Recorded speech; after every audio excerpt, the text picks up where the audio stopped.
माननीय प्रबंधक महोदय जी, आदरणीय प्रधानाचार्य जी, मेरे सहयोगी अध्यापक गण, यहाँ पर उपस्थित मेरे प्यारे प्यारे बच्चों, मैं कक्षा 10 और 12 के विद्यार्थियों को आने वाली अग्रिम परीक्षा के लिए हार्दिक शुभकामनाएं देता हूँ।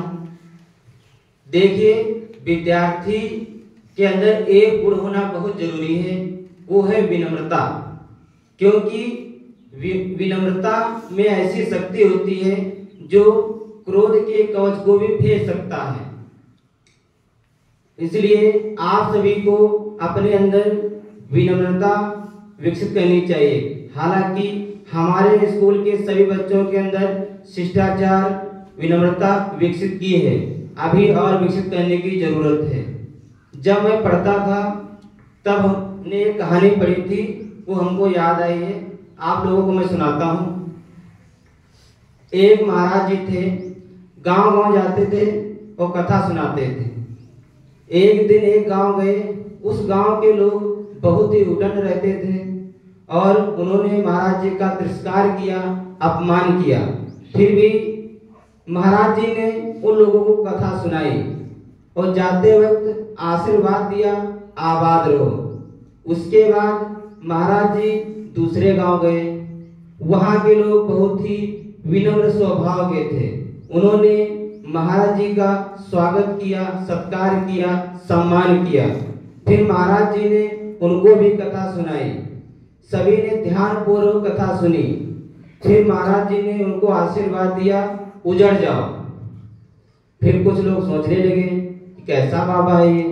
वो लोग जो पास के गांव के लोग थे, उस गांव में जब महाराज जी कथा सुना रहे थे तब उन लोगों ने बाबा का अपमान किया, तिरस्कार किया।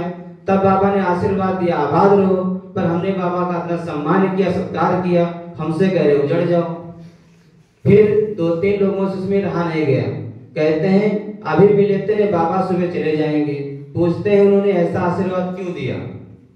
फिर उसमें से 2-3 लोग जाते हैं बाबा जी के पास और पूछते हैं, बाबा जी जब मेरे पास गांव आप गए थे, वहां के लोगों ने आपका तिरस्कार किया, अपमान किया, फिर भी आपने आशीर्वाद दिया कि आबाद रहो, पर हम लोगों ने आपका इतना सम्मान किया, सत्कार किया, फिर आप कह रहे हो कि उजड़ जाओ।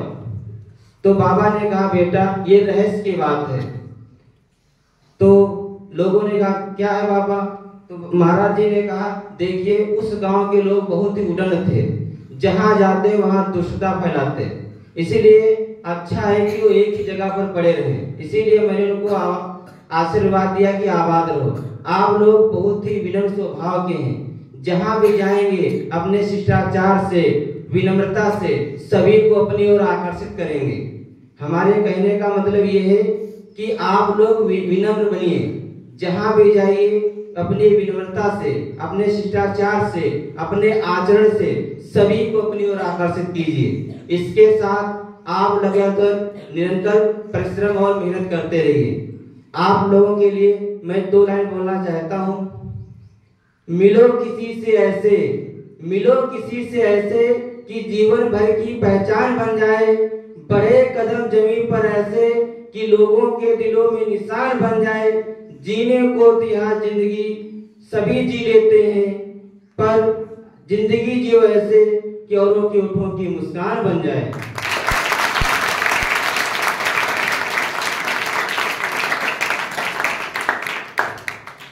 अभी आपने देखा हाल ही में इस विद्यालय में प्री बोर्ड परीक्षा हुई, जिसमें एसएस विद्या मंदिर के व्यवस्थापक योगेश जी ने और हमने भी जो कक्षा 10 के विद्यार्थी हैं उनको OMR सीट के बारे में समझाया कि आपको पूर्णतः गोला करना है, उस सीट पे काट पीट नहीं करना है।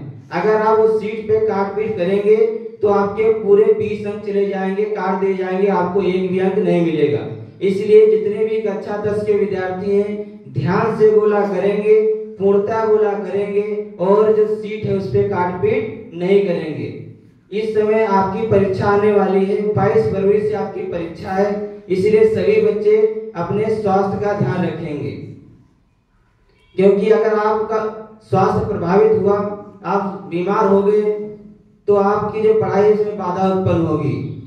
मैं 2 लाइन और बोलना चाहता हूँ, इसके बाद मैं अपनी वाणी को विराम दूंगा। विदाई की घड़ी है, विदाई की घड़ी है, आंखें नम पड़ी हैं। विदाई की घड़ी है, आंखें नम पड़ी है। हर कामना पूरी हो आपकी, ये शुभकामनाएं तहे दिल से हमारी हैं।